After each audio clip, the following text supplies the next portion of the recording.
नमस्कार, मैं हूं मनोज वर्मा और आप देख रहे हैं अटेंशन। 20 अगस्त को केंद्रीय गृह मंत्री अमित शाह एक बार फिर मध्य प्रदेश आ रहे हैं। वो ग्वालियर में बीजेपी प्रदेश कार्य समिति की बैठक में शामिल होंगे और जाहिर है कि शाह ही एमपी बीजेपी के लिए चुनावी कमान संभाले हुए हैं। लिहाजा वो इस बैठक में कार्यकर्ताओं को जीत की राह भी दिखाएंगे। लेकिन शाह के दौरे पर कांग्रेस बीजेपी पर हमलावर है। उसकी तैयारियों पर कांग्रेस तंज कस रही है। लेकिन सवाल ये है कि क्या शाह की रणनीति का तोड़ कांग्रेस के पास है? क्या शाह की तैयारी एक बार फिर बीजेपी को सत्ता के शिखर तक पहुंचा देगी? आज इन्हीं सवालों की इर्द गिर्द चर्चा करेंगे, लेकिन पहले ही रिपोर्ट देखिए।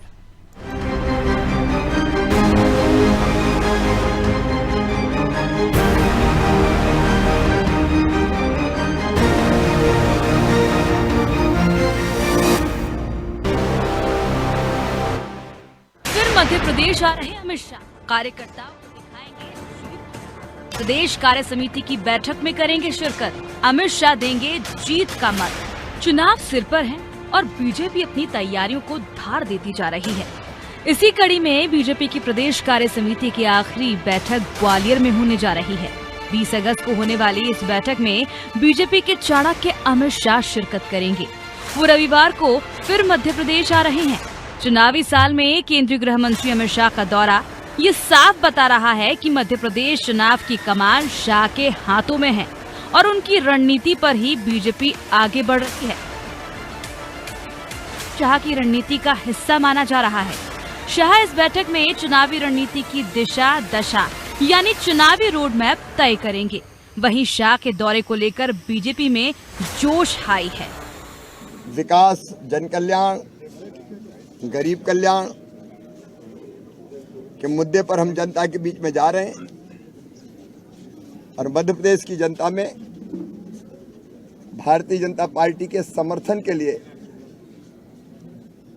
एक उत्साह की लहर है। कल फिर अमित भाई आएंगे, वो रिपोर्ट कार्ड भी जारी करेंगे और उसके बाद हमारी विस्तारित कार्य समिति की बैठक ग्वालियर में संपन्न होने वाली है। करीब 1200 बीजेपी नेता बैठक में शामिल होंगे। शाह जीत का मंत्र देते हुए चुनाव में आगे कैसे आगे बढ़ना है इसकी राह भी दिखाएंगे। वहीं बीजेपी की बैठकों पर कांग्रेस की नजर बनी हुई है। शाह के दौरे को लेकर कांग्रेस बीजेपी पर हमलावर है। कांग्रेस एक ही बात को बार बार दोहरा रही है और दावा कर रही है कि उसकी रणनीति इस बार जीत में तब्दील हो जाएगी। अमित शाह जी कई दौरे भी कर लें तो भी बीजेपी कुछ नहीं हो सकता है।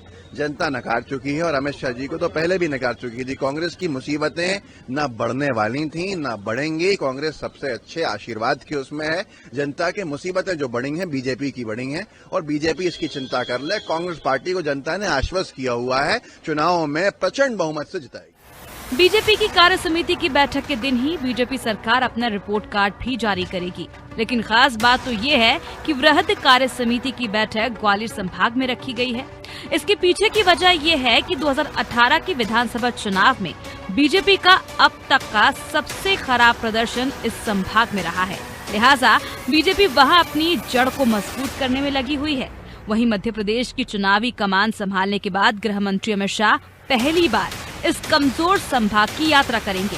खैर, शाह का दौरा और ये बैठक बीजेपी के लिए कितना फायदेमंद होगी और कांग्रेस पर इसका क्या असर पड़ेगा, ये तो वक्त ही बताएगा। ब्यूरो रिपोर्ट, अनादि टीवी।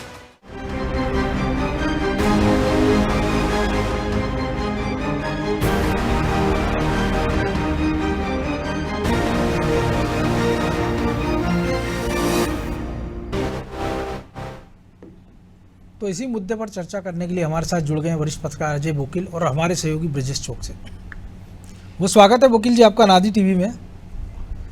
और लंबे अरसे बाद या संभवतः पहली बार हो रहा होगा, हम देख रहे हैं कि किसी सरकार का रिपोर्ट कार्ड केंद्र सरकार का कोई मंत्री पेश करने आ रहा है। इसके साथ ही प्रदेश कार्य समिति की बैठक। तो रिपोर्ट कार्ड की जो बात हो रही है वो 4 या 5 साल की बात नहीं हो रही है।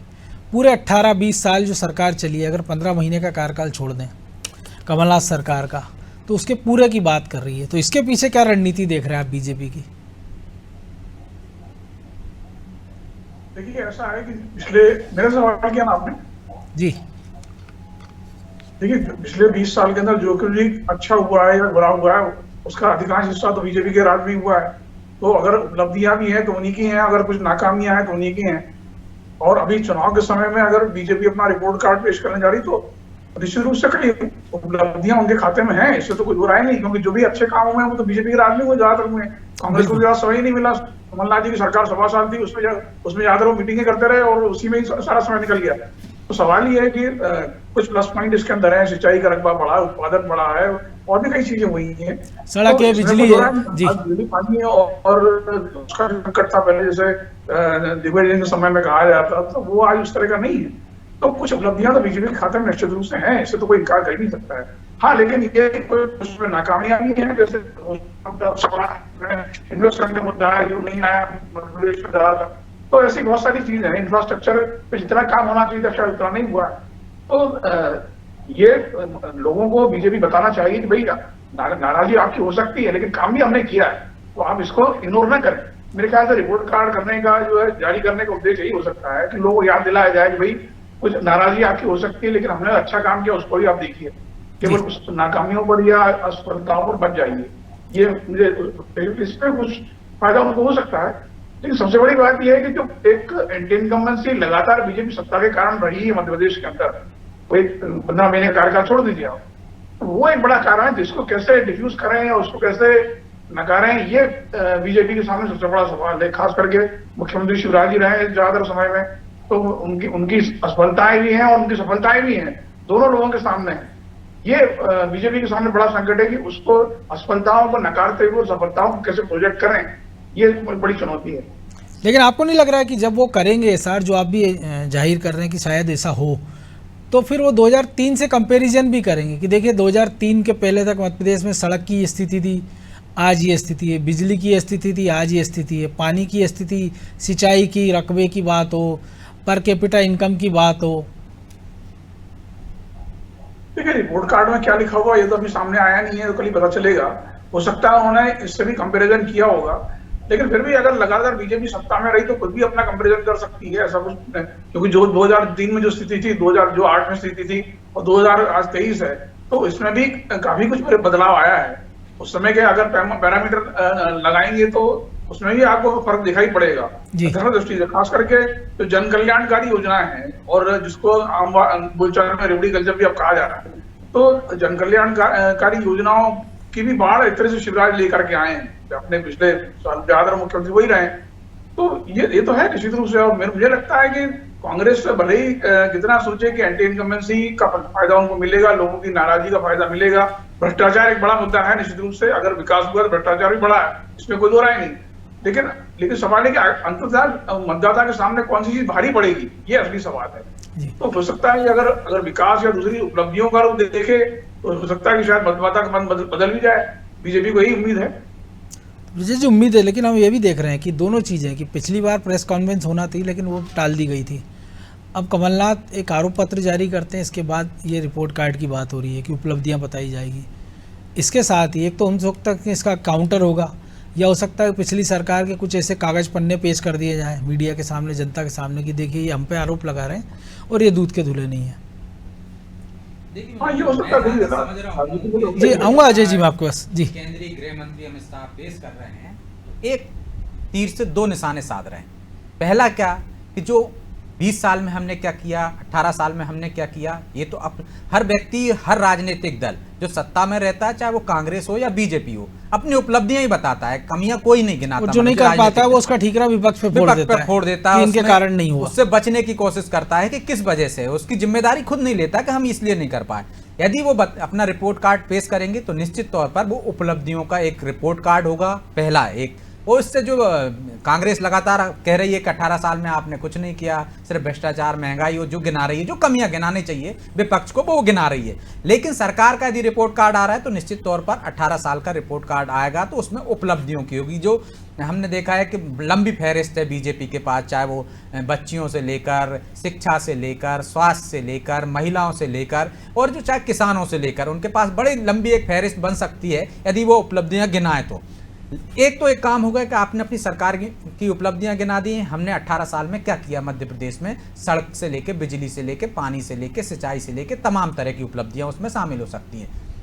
दूसरा उन्होंने जो निशाना साधा है यदि वो अपनी उपलब्धियां बताएंगे तो निश्चित तौर पर उपलब्धियां तब आपको बेहतर लगेंगी जो राजनीतिक दल करते हैं कि आप विपक्ष की कमियां गिनाइए कि आप सत्ता में रहे थे तो आपकी क्या कमियां थी। जब वो अपने 18 महीने का हिसाब देंगे तो तुलना भी करेंगे, अपनी लाइन बड़ी ना हो तो दूसरे की छोटी कर दो कम से कम। तुलना करेंगे तो किससे करेंगे? 15 माह की कमलनाथ सरकार से करेंगे और 10 साल की दिग्विजय सिंह सरकार से करेंगे। जो उनका काला पन्ना है, यदि दिग्विजय सिंह शासनकाल से तुलना करते हैं तो वो बताएंगे कि किस तरह से सड़कों के हालात थे, सड़क थी या गड्ढे थे, गड्ढों में सड़क थी, कोई पता नहीं था। जिस तरह से उनका अभियान भी चल रहा है हम विज्ञापन के रूप में देख सकते हैं। बिजली की समस्या बताएंगे कि क्या हालात थे, अंधेरे में था मध्य प्रदेश, कितने घंटे जाती थी, किसान कैसे परेशान होते थे, वो बताएंगे। तो बिजली पानी की जो समस्याएं हैं वो बताएंगे।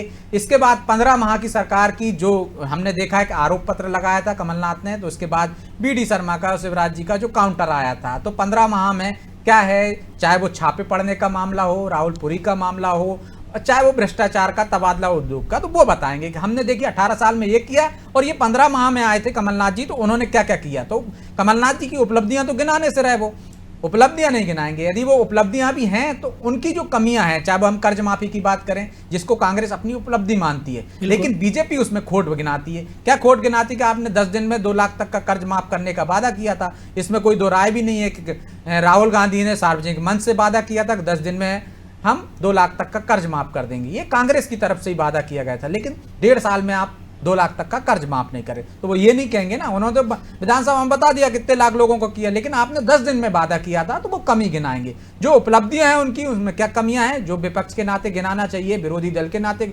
गिनाना चाहिए, वो बीजेपी गिनाने का काम करेगी। दिग्विजय सिंह की जो कमियां हैं वो गिनाने का काम करेगी। निश्चित तौर पर हर सरकार की उपलब्धि भी होती है और कमियां भी होती हैं। तो क्या आप बीजेपी से उम्मीद करेंगे कि वो रिपोर्ट कार्ड पेश करेगी तो कांग्रेस की उपलब्धियां गिनाएगी, या कांग्रेस से आप उम्मीद करोगे कि वो शिवराज सरकार की उपलब्धियां गिनाएगी? निश्चित तौर पर वो कमियां गिनाएगी और वो काम विपक्ष करता है, वो एक सत्ता पक्ष करता है कि हमारी उपलब्धियां क्या है, कमियां क्या है आपकी। बिल्कुल। तो अजय जी, एक और चीज़ हम देख रहे हैं कि प्रदेश कार्य समिति की बैठक भी रखी गई और ग्वालियर को चुना गया। हालांकि पिछले चुनाव के पहले भी पालक सम्मेलन, बूथ संयोजकों का सम्मेलन ग्वालियर में हुआ था, लेकिन जो परिस्थितियां मौजूदा दौर में हम देख रहे हैं, क्योंकि जो 39 सीटें घोषित की उनमें भी बड़ी संख्या में ग्वालियर चंबल के टिकट भी हैं उसमें, और ये प्रदेश कार्य समिति ये क्या बता रही है कि शायद ग्वालियर चंबल अभी भी पार्टी के लिए एक चिंता का विषय, इसलिए पूरी ताकत वहीं झोंकना है कि चुनाव अभियान समिति के अध्यक्ष वहीं से आ रहे हैं, नरेंद्र सिंह तोमर, और अब अमित शाह और पूरी उनकी जो कार्य समिति की बैठक वहाँ होगी, सिंधिया वहीं से आते हैं। निश्चित रूप से ग्वालियर चंबल संभाग में जो 34 सीटें हैं वो बीजेपी के लिए बड़ी चुनौती भरी है, खास करके इसलिए कि नगरीय निकाय के चुनाव में रिजल्ट आए थे, वहां से जो है ये पता चल गया कि भाई सिंधिया जी का प्रभाव शायद वैसा नहीं रह गया है जितना होना चाहिए था। तो ये बड़ी चुनौती, अगर वहां से अगर बड़ा झटका लगा, जैसे पिछले 2018 के चुनाव में हमने देखा था कि कांग्रेस 26 सीटें जीत गई, उनमें से बीजेपी के हाथ में बहुत कम सीटें आई थी। तो वो जो सरकार बनाने के लिए जो गैप पड़ा 9 सीटों का, तो वो उसका एक बड़ा कारण ये भी था कि चंबल भारी झटका लग गया, आधी सीटें जीते होते तो कांग्रेस बीजेपी की सरकार ही बन जाती। तो सवाल ये है कि ये ऐसे गड्ढे जो जिसको कह सकते हैं कि यहाँ पर अंदेशा है कि इस बार भी गड़बड़ हो सकती है, तो वहां पर बीजेपी सबसे ज्यादा जोर दे रही है। मेरे ख्याल से एक प्रदेश कार्य समिति की बैठक वहां आयोजित करने का उद्देश्य यही होगा, क्योंकि रिपोर्ट कार्ड भोपाल में जारी हो रहा है, प्रदेश कार्य समिति ग्वालियर में हो रही है। यहाँ पे अभी देखिए, अगर इसीलिए मैंने सवाल किया आपसे जी। दूसरी बात एक और मैं कहूंगा कि अगर चुनाव संचालन या चुनाव रणनीति की बात है तो मेरे ख्याल से बीजेपी जो है पूरी कॉर्पोरेट स्टाइल में ये पूरा चुनाव संचालित कर रही है, क्योंकि अभी उन्होंने 230 सीटों पर बाहर विधायकों को बुलाकर उनसे रिपोर्ट कार्ड ले रहे हैं। जो हारे हुए प्रत्याशी उनका ट्रेनिंग कोई होने वाली है 3-4 दिन की, तो वो जिस तरह से ये कर रहे हैं तो वो बहुत ही एक सोची समझी रणनीति के तहत, एक प्लानिंग के तहत हो रहा है। अब इसमें सफलता कितनी मिलेगी अलग बात है, क्योंकि फैसला जनता को ही करना है, जनता इससे प्रभावित होगी नहीं होगी वो अलग चीज है, लेकिन पार्टी जिस तरीके से पूरा प्लान वे में अपना काम कर रही है ये जरूर एक महत्वपूर्ण बात है। लेकिन आपको लग रहा है कि केवल कार्य समिति की बैठक करने भर से हो जाएगा, क्योंकि और भी कई सारे समीकरण ग्वालियर चंबल में साधने होंगे, क्योंकि टिकट वितरण के बाद नाराजगी शुरू हो गई है। हालांकि खबरें ये भी है कि सिंधिया समर्थक एक का टिकट काटा है, तो बाकियों के लिए भी उसमें कोई मैसेज छुपा देख रहे हैं आप? और शायद इसलिए बैठक, क्योंकि इसके पहले जब बीजेपी ऑफिस में बैठक होती है तो उसमें इमरती देवी को भी बुलाया जाता है, उसमें महेंद्र सिंह सिसोदिया को भी बुलाया जाता है। जी, मुझे लगता है कि इस चुनाव के अंदर बीजेपी के सामने कांग्रेस से बड़ा दुश्मन बीजेपी है, और जो बीजेपी की जो अंतरकला है वो उसके लिए कांग्रेस से भी बड़ी चुनौती है।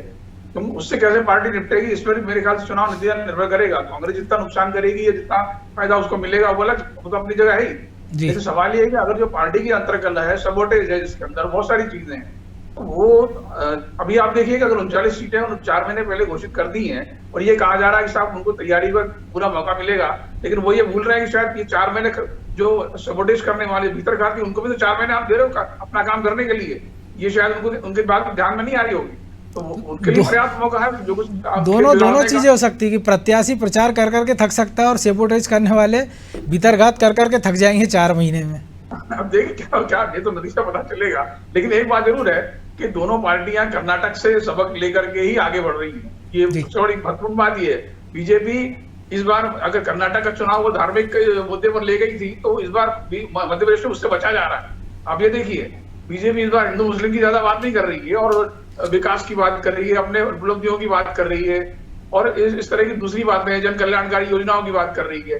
तो ये सबक तो शायद उन्होंने ले लिया है कर्नाटक से कि अगर हिंदू मुसलमान पर जाएंगे तो मध्य प्रदेश में तो वैसे भी वो बहुत ज्यादा कामयाब होना नहीं, क्योंकि मुसलमान यहाँ 7% हैं, कर्नाटक में 12% थे। तो बीजेपी बड़े फूक के कदम रख रही है और इसीलिए शायद कर्नाटक में कांग्रेस ने जो है वो 4 महीने पहले डिक्लेयर कर दिए थे कैंडिडेट, तो मध्य प्रदेश में भी उसी फार्मूले के तहत अपने कम से कम 39 कैंडिडेट घोषित कर ही दिए हैं। बाकी में तो अभी और घमासान मचने वाला है, दिखेगा आपने को आगे, क्योंकि 39 पर भी आप बता रहे हो जैसा कि अंतरकलह शुरू हो चुकी है, बगावत शुरू हो चुकी है। तो ये मैंने कहा ना कि बीजेपी के सामने कांग्रेस से बड़ी चुनौती खुद बीजेपी है, तो इससे बीजेपी कैसे निपटती है ये बीजेपी की सफलता पर काफी कुछ निर्भर करेगा। जी, तो ब्रजेश जी, पोलराइजेशन चूंकि जिक्र किया अजय जी ने कि बीजेपी तो बच रही है, लेकिन वो कसर कांग्रेस की ओर से दिग्विजय सिंह पूरी कर दे रहे हैं, क्योंकि कमलनाथ जो जिस ट्रैक पे पार्टी को ले जा रहे हैं कि बागेश्वर धाम की कथा हो रही प्रदीप मिश्रा की, और वो बयान दे देते हैं शनिवार को ही कि बीजेपी मध्य प्रदेश में नूह जैसी हिंसा कराना चाह रही है, और एक दिन पहले वो कहते हैं कि बजरंग दल पे हम प्रतिबंध नहीं लगाएंगे क्योंकि उसमें भी अच्छे लोग हैं। तो इसको कैसे जोड़कर देखा जाए कि जिस पिच पे बीजेपी पहले उनको ले जाना चाहती थी, अब दिग्विजय सिंह उसी पिच पे कांग्रेस को ला रहे हैं, दिग्विजय सिंह मजबूर कर रहे हैं। देखिए मनोज जी, रणनीति हमेशा एक दूसरे राज्य से जोड़कर देखी जाती है। यदि कर्नाटक में क्यों सफलता मिली कांग्रेस को, क्योंकि वहाँ पे धार्मिक ध्रुवीकरण की कोशिश की गई थी बीजेपी की तरफ से, तो उनको सफलता नहीं मिली बीजेपी को। तो दिग्विजय सिंह हो सकता है जो 7% मध्य प्रदेश में अल्पसंख्यक वोट है, जिनका एक तरह से ये डर लग रहा है कि ओबीसी की पार्टी आ रही है मैदान में, आम आदमी पार्टी भी आ रही है मैदान में, तो इनसे कहीं वो एक वोट बैंक है जो खिसक ना जाए कांग्रेस से, शायद उसको एकजुट करने के लिए। और जो हम देखते हैं कि जो हिंदू लोग हैं, जो सनातनी हैं, वो कभी कभी दंगों का फेवर नहीं करते मनोज जी, वो उस पार्टी को चुनते हैं कि जो इस तरह की गतिविधियां ना, एक तबका उसमें ऐसा है, बड़ा तबका है जिसको हम कहते हैं, तो वो तबका कहीं बीजेपी से छिटक कर कांग्रेस के पाले में आ जाए, तो एक रणनीति का हिस्सा भी हो सकता है दिग्विजय सिंह की। वो बड़े राजनीति के माहिर खिलाड़ी हैं, मध्य प्रदेश को बेहतर तरीके से समझते हैं, तो निश्चित तौर पर यदि उन्होंने कोई बयान दिया है तो ये पार्टी को नुकसान पहुंचाने वाला तो होगा नहीं, क्योंकि वो खुद बागडोर संभाल रहे हैं और चाहते हैं कि मध्य प्रदेश में कांग्रेस सत्ता में आए, पूर्ण बहुमत से आए। तो उन्होंने यदि ये बयान दिया है तो एक तरफ हम देख रहे हैं कमलनाथ जी बहुसंख्यक वर्ग को साधने की कोशिश कर रहे हैं, वो धीरेन्द्र कृष्ण शास्त्री की कथा कराते हैं, सुना जा रहा है कि प्रदीप मिश्रा की कथा भी वो छिंदवाड़ा में कराने जा रहे हैं, तो वो एक अपना एक अलग चेहरा दिखाने की कोशिश कर रहे हैं। वो सॉफ्ट हिंदुत्व की तरफ चल रहे हैं। वो कहते हैं कि यदि सरकार बनती है तो पहली कैबिनेट की बैठक महाकाल कॉरिडोर में होगी, महाकाल परिसर में होगी। तो आप देखिए दूसरी तरफ दूसरा जो तबका है उसको साधने का काम दिग्विजय सिंह कर रहे हैं, लेकिन इसमें कितनी सफलता मिलती है, कितना नुकसान होता है या फायदा होता है, ये तो चुनाव परिणाम बताएंगे। कि रणनीति तो एक बनाकर चलता ही है राजनीतिक दल। जो रही बात जिस तरह से कह रहे थे वकील जी कि मध्य प्रदेश में बीजेपी किस तरह से चल रही है और कांग्रेस किस तरह से चल रही है, तो मुझे लगता है मनोज जी, जो अमित शाह ने जो रणनीति बनाई है, अमित शाह जिस तरह से चल रहे हैं, जो गुटबाजी की बात कर रहे हैं, अंतरकलह की बात जिस तरह से वकील जी ने की थी, मुझे लगता है वो साधने के लिए ही अमित शाह ने अपने हाथ में कमान ले रखी है। क्योंकि यदि यहाँ देखें हम ग्वालियर चंबल की बात करें तो बीडी शर्मा वहाँ से आते हैं, ग्वालियर चंबल की बात करें तो नरेंद्र सिंह तोमर आते हैं, सिंधिया वहाँ से आते हैं, तो अंतरकलह तब ज़्यादा बढ़ जाती है मनोज जी जब मध्य प्रदेश के ही नेताओं के हाथ में पूरी कमान होती, बागडोर होती, तो उसमें खींचतान होती कि अपने समर्थकों को टिकट दे दिया जाए। यदि अमित शाह के हाथ में कमान है तो निश्चित तौर पर आपको वहां पे सिफारिश करना पड़ेगी। वहीं पे सिंधिया सिफारिश करेंगे, वहीं पे नरेंद्र सिंह तोमर सिफारिश करेंगे, वहीं पे बीडी शर्मा करेंगे, वहीं शिवराज जी करेंगे। तो जो नेताओं में अंतर्कलह होनी चाहिए थी वो मुझे लगता है ये साधने के लिए ही अमित शाह ने अपने हाथ में कमान ले ली है कि जो भी निर्णय होगा, अब आप कह सकते हो कि वो दिल्ली से हुआ है, 39 सीटों के जो उम्मीदवार घोषित किए हैं आप देखिए दिल्ली से निर्णय हुआ है। मध्य प्रदेश से वो सूची जारी होती थी लेकिन पहली बार दिल्ली से संकट हुआ। उन नेताओं के सामने भी हो जाएगा जो बड़े छत्रप बनते थे और कहते थे हम इसको टिकट दिला सकते हैं, कटा सकते हैं, लेकिन समय की कमी इसलिए चर्चा को विराम देना होगा। बहुत धन्यवाद अजय जी आपका। तो निश्चित तौर पर शाह राह दिखाने आ रहे हैं, लेकिन जिनके पिटारे में क्या कुछ निकलता है, क्योंकि जिस प्रकार से कांग्रेस हमलावर है तो जाहिर सी बात है कि एक सिंपल सा नोट तो जारी नहीं करेगी पार्टी कि जिसमें अपनी उपलब्धियों का बखान होगा। कांग्रेस के खिलाफ उसके तर्कस में कई सारे तीर होंगे और ग्वालियर चंबल में कार्य समिति की बैठक के अपने मायने हैं। अब इस बैठक के बाद क्या कुछ निकल कर आता है इस पर भी हम जरूर चर्चा करेंगे। अटेंशन में फिलहाल इतना ही, मुझे दीजिए इजाज़त और आप देखते रहिए अनादि टीवी। नमस्कार।